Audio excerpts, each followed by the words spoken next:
everyone, this is Vinod back with the concept on wealth, which I prefer to be understood pretty well before you could dive down into the concepts of finance or if you want to be an expert in stock markets. Looking at the word wealth definitely makes every financial consultant the prime objective because he has to take care that his client's wealth has to be maximized at any cost. If you could see,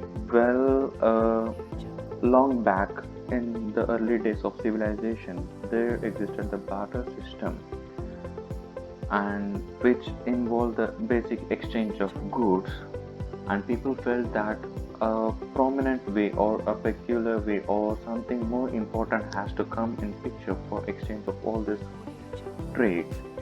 So people had shown interest towards currencies, coins made from metals, all these have come into picture. However, the early nomadic people had given much importance to the land and the physical properties, such as buildings even.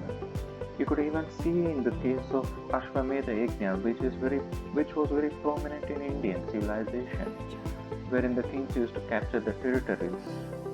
And also Chanakya's Ardhasastra has given much priority to all the physical acquisition of wealth such that the kingdoms would prosper. Why would all this matter? The simple notion is the wealthier you are, the healthier you are. People of a kingdom or an administration will remain healthy only when they are wealthy. So it is in this backdrop people started acquiring much of the wealth. If you could see, the civilization had led us to develop or to advance in scientific methods which had yielded low death rates across the globe. Also, the rise in income standards leads to rise in education level, which in turn makes the person looks confident and also makes the population to control. The growth of population will have to come down. All these are totally interconnected to our basic concept known or the term wealth. So right now, where are we?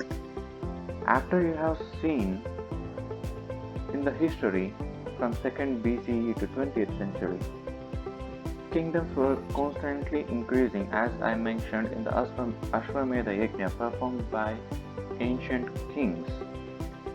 The territories used to expand, and slowly foreign invasion has called for, which made the Westerners slowly, that is over centuries, to come over to other places and constantly acquire wealth.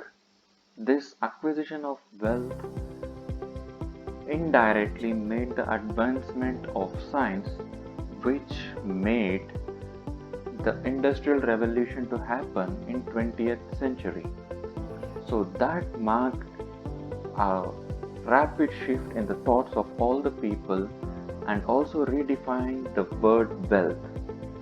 And now the word wealth had definitely led to many reforms, and that redefined the acquisition of properties.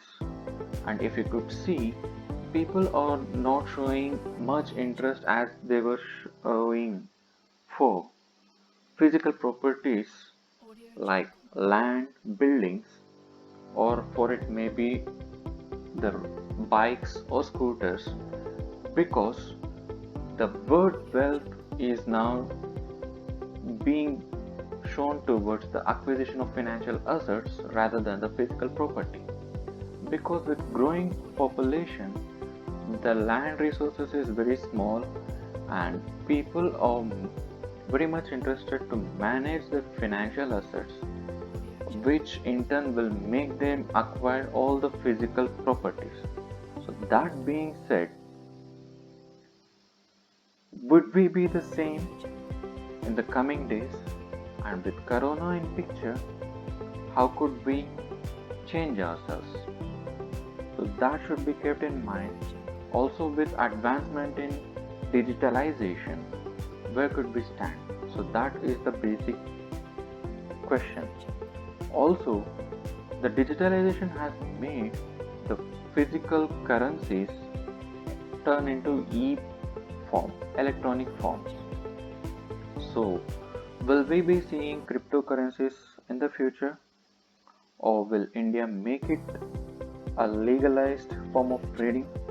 All this definitely pose a big question ahead of us. Demonetization and electronic payment system advancements were the past, and now we are standing ahead of it. Looking ahead, whether the common man will be running after the money, or will he be enjoying his wealth for a better future, all of it stands on our understanding of the term wealth.